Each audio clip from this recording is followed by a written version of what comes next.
Hello everyone, very welcome back और YouTube channel. तो जो हमारी सीरीज चल रही है क्रोनोलॉजिकल ऑर्डर में इंग्लिश लिटरेचर की, उसको हम कंटिन्यू करेंगे। और आज का जो हमारा पीरियड है वो है न्यू क्लासिकल पीरियड। 1660 से लेके 1780 तक ये रहा, लगभग 100 इयर्स का ये पीरियड था। और ये age of enlightenment and logic reason क्यों कहा जाता है इसको, वो सब कुछ हम डिटेल में समझेंगे इसी वीडियो में। ओके, तो चलिए स्टार्ट करते हैं आज का हमारा इम्पोर्टेंट सेशन। फर्स्ट स्लाइड आपके सामने है जिसमें आपको कुछ बेसिक से इम्पोर्टेंट पॉइंट्स दिखेंगे जो कि इस एज को समझने के लिए बेहद जरूरी है, क्योंकि आप देखेंगे कि इन एजेस को पढ़ने के लिए ये जो न्यू क्लासिकल पीरियड है ये एक बेस बनाता है। चाहे आप रेस्टोरेशन पीरियड पढ़ेंगे, ऑगस्टन पीरियड पढ़ेंगे या फिर द एज ऑफ जॉनसन पढ़ेंगे। तो this literary period is further divided in 3 parts. ये जो पीरियड है न्यू क्लासिकल पीरियड, मैं यहाँ पे लिख दे रही हूँ, न्यू क्लासिकल पीरियड जो है ये डिवाइडेड है 3 पीरियड्स में। द रेस्टोरेशन पीरियड 1660 से लेके 1700 तक, द ऑगस्टन पीरियड 1700 से लेके 1750 तक, द एज ऑफ जॉनसन 1750 से लेके 1798 तक। ओके, तो बेसिकली क्या है नियो क्लासिज्म, किस तरीके का है ये? तो ये एक मूवमेंट था। प्यूरिटनिज्म जो मूवमेंट था उसके अगेंस्ट ये मूवमेंट था। रिनेसा से ये किस तरीके से डिफरेंट डिफरेंट है वो भी हम देखेंगे। New classicism focused on taking aspect of ancient Greek and Roman art and literature and imitating them. तो नियो क्लासिकल जो राइटर्स थे उनका फोकस जो था वो ancient Greek and Roman art and literature पे था, और उसको वो पढ़ते थे, उससे सीखते थे और वहां से वैल्यूज एंड मोरल्स लेके उनको इमिटेट करते थे, यानी कि नकल करते थे। These original ancient Greek and Roman text were called classical works. Okay, तो इमिटेट जब हम किसी चीज को करते हैं तो कहीं ना कहीं हम उससे उस कॉन्सेप्ट को लेते हैं और अपने तरीके से लिखते हैं। ये होता है इमिटेशन का सही फॉर्मेट। तो यही किया था। तो इन्होंने क्या किया, जो भी एंशियंट ग्रीक वर्क्स थे उनको कुछ अलग तरीके से इन्होंने लिखा, इसी वजह से उसके आगे लग गया नियो क्लासिसिज्म, यानी कि नया नए तरीके का शास्त्रीय जो लिटरेचर है वो। Neo classicism deferred significantly from previous renaissance period. किस तरीके से ये डिफरेंट है रिनेसा पीरियड से? Renaissance literature often focus on the importance of the individualism, particularly on humanity inherent moral good। यानी कि जो रेनेसा पीरियड था वो मेनली फोकस किस पे करता था कि वो इंडिविजुअल्स के वैल्यूज हों, इंडिविजुअल के थॉट्स हों, इंडिविजुअल के कॉन्सेप्ट्स हों, इंडिविजुअल की सफरिंग्स हों, उन पे ज्यादा फोकस करता था, बेसिकली ह्यूमैनिटी पे, है ना। ह्यूमैनिटी के अकॉर्डिंग क्या मोरल गुड है उस पे ज्यादा फोकस करता था।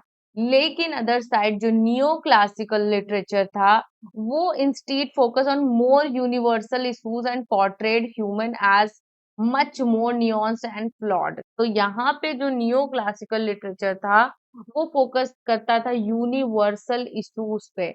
यूनिवर्सल इशूज यानी कि जैसे कि यहाँ पे कोई प्रॉब्लम है तो उनका ये कहना था जरूरी नहीं है कि सिर्फ ये तुम्हारे साथ हो रहा, यही प्रॉब्लम पूरी दुनिया में भी हो रही है ना। अगर कोई बीमारी से कोई इंसान परेशान है तो वो कहते थे कि ये सिर्फ तुम्हारे साथ नहीं है, पूरी दुनिया का इशू मान के वो चीज चलते थे। यानी कि अगर किसी के घर में कोई डेथ हो जाती है तो लोग रोते हैं, तो as a new classical writer वो बोलेगा अरे ये तो यूनिवर्सल ट्रूथ है, यूनिवर्सल प्रॉब्लम है, सबके यहाँ सब लोग मरते, सबको एक दिन जाना है।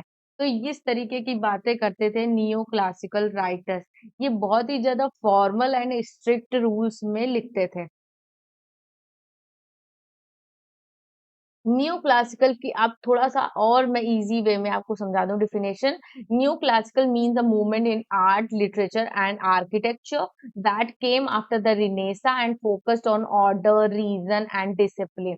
ओके, रिनेसा के बाद ये आया था, ये एक तरीके का लिटरेरी मूवमेंट है जो कि आर्ट, लिटरेचर एंड आर्किटेक्ट से रिलेटेड है और ये फोकस करता है ऑर्डर पे, रीज़न पे एंड डिसिप्लिन पे, यानी तर्क पे और तर्क क्षमता पे, डिसिप्लिन यानी कि सब कुछ अनुशासित हो, यानी राइम मीटर ये सब जो रेनेसा पीरियड में था उस तरीके का नहीं होना चाहिए, सब कुछ बैलेंस वे में हो।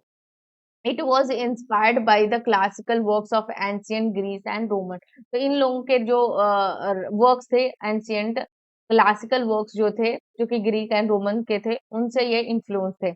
In literature new classical writer believe that literature should teach and entertain, यानी कि लिटरेचर जो है वो हमें सिखाने के लिए और हमारे मनोरंजन के लिए होना चाहिए।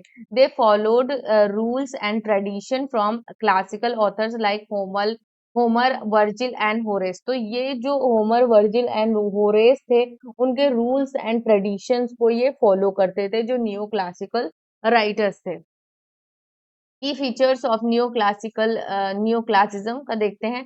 Focus on reason and logic, not emotion, यानी कि ये इमोशन से ज्यादा किस पे फोकस करते थे, रीजन और लॉजिक, हर चीज के पीछे ये रीजन एंड लॉजिक को ढूंढते थे। Imitation of classical writers like Greek and Roman authors.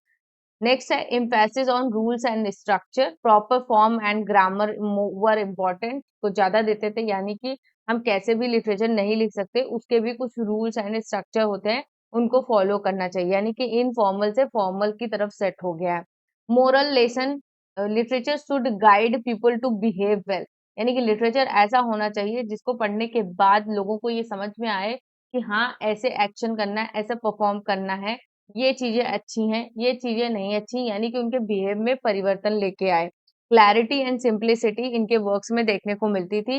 Writing should be clear and elegant, not overly emotional और पर्सनल, यानी कि इसमें पर्सनल और इमोशनल एलिमेंट को घुसाने की जरूरत नहीं है। राइटिंग जो कुछ भी है वो क्लियर हो, एलिगेंट हो, यानी कि लोगों को समझ में आए आसानी से।